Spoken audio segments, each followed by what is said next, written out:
Guys, welcome to the broadcast. Guys, we're back with another episode of Coming to America. Minnie Dlamini divorces an American ex-football player. One may ask, what has Coming to America got to do with Minnie Dlamini Jones? You see, if you check the first episode and the introduction of this series called Coming to America, you'll find that a lot of what South African black people are doing has been shaped by what we perceive on TV, what have been sold to us by TV. Americans have been selling content to South Africans, and Americans all over the world, they're imposing themselves as the epitome of success, of happiness, the American dream. It is filtered through to the lower parts of Africa. And as a result, those who were privileged enough to grow up watching television in their homes, who were privileged enough to go to model schools, private schools at a time of liberation, transitions that were taking place in South Africa, were greatly influenced by the American culture. And I think what we have failed to understand is the reality of the black American in America. You see, what we saw mostly was the American who was being sold to us by the white person of America, because the black people of America are not the people who influences what content the rest of the world is watching. And those few who have managed to break through and to elevate themselves, their lifestyles, they are taken by these white controlled corporates and media companies made larger than life. And that is for a reason, because these brands depend on these people to sell their products. We've said that before. So every young person is watching what's happening in Beyonce's life and they want to emulate. But that's all we know. These people in public, we are not told anything because they live such private lives. We know so little about Jay-Z and Beyonce, and even the things that leak, they are not discussed in public. So the world now has gone crazy because Rihanna is fallen pregnant, and that's another topic for another day. But let's talk about Minnie Dlamini Jones. I want to share this with you. There is a type of woman. There is a kind of woman that believes or seeks to be the best of the best. They want the best clothes. They want the best husband. They want the best life, the best car, the best children. Is there anything wrong with having such goals? Not really. But if those goals are so that you can show others how great you are, there is a problem. And there's a type of woman, she's not really out to build anything. I want to start this by sharing a story about spiders. A lot of spiders, they kill the male after they've mated with him.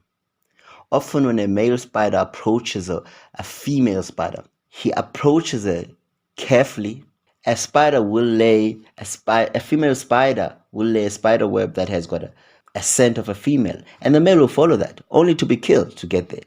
And if he doesn't get killed quick enough, he has to dance and try to impress this female spider, only for her to succumb after trying to kill him while he's dancing. And then even when she manages to mate with him, she eventually succumbs. After that, she kills him. And often, this is how you feel about these men who are wooed by these powerful media personalities. They often fall victim. And this doesn't only happen to celebrities. It happens in our communities.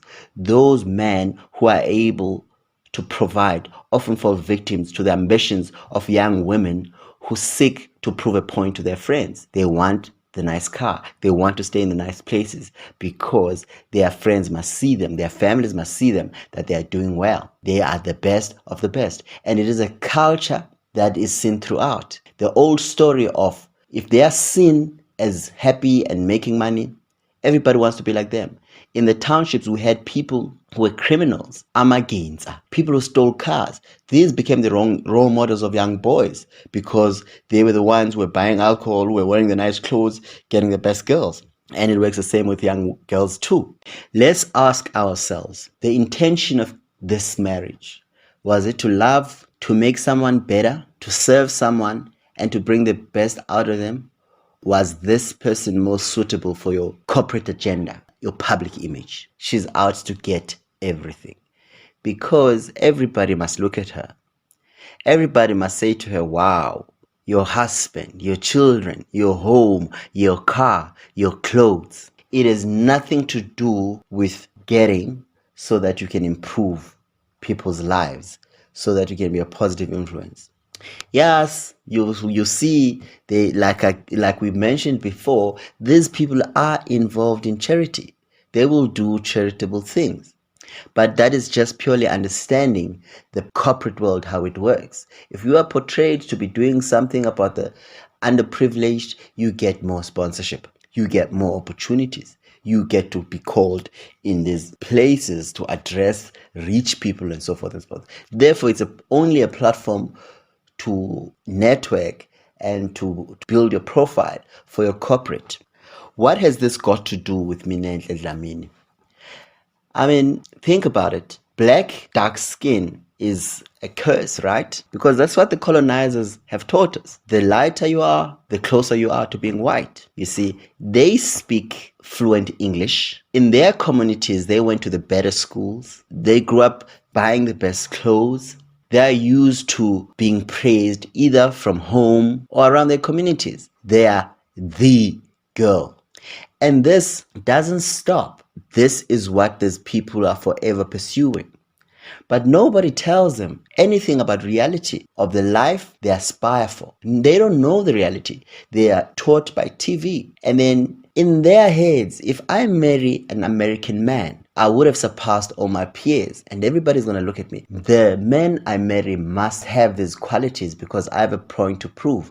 I am so and so. We see this in in most of the celebrities, the likes of Bonang, the likes of Amanda Dupont, the likes of Bonimbuli, even the darker ones. They will lean more on the white side. That's why they are called coconuts. Dark on the outside and white on the inside. Those who are dark by nature, most of them will bleach their face once they get money because everything about them is pushing themselves to be closer to white. And they all end up with light men in complexion. Now, that is a problem in marriage because those are not the foundations that build marriage. It's not the idea in your head. It's dealing with the real individual with real issues. Poor guy from America probably is also finding himself because for the first time he wasn't born in an environment where there's mostly black people. While he's looking to find himself as a black person, you are more interested in his American side because that suits your commercial agenda. That suits your hunger to conquer, your hunger to be seen, your thirst to be the greatest. And this is not the right principle to build a marriage upon. And I say, it is no wonder they all keep on divorcing. And the concerning part, these are our role models. These are the people that TV sells to our children. Mostly, they will invite us in their private affairs. Look at what Pearl Tusi is doing at the moment. They publicly show off their relationships because everybody must see how happy they are. And they have a problem when the public is back when things are not going well.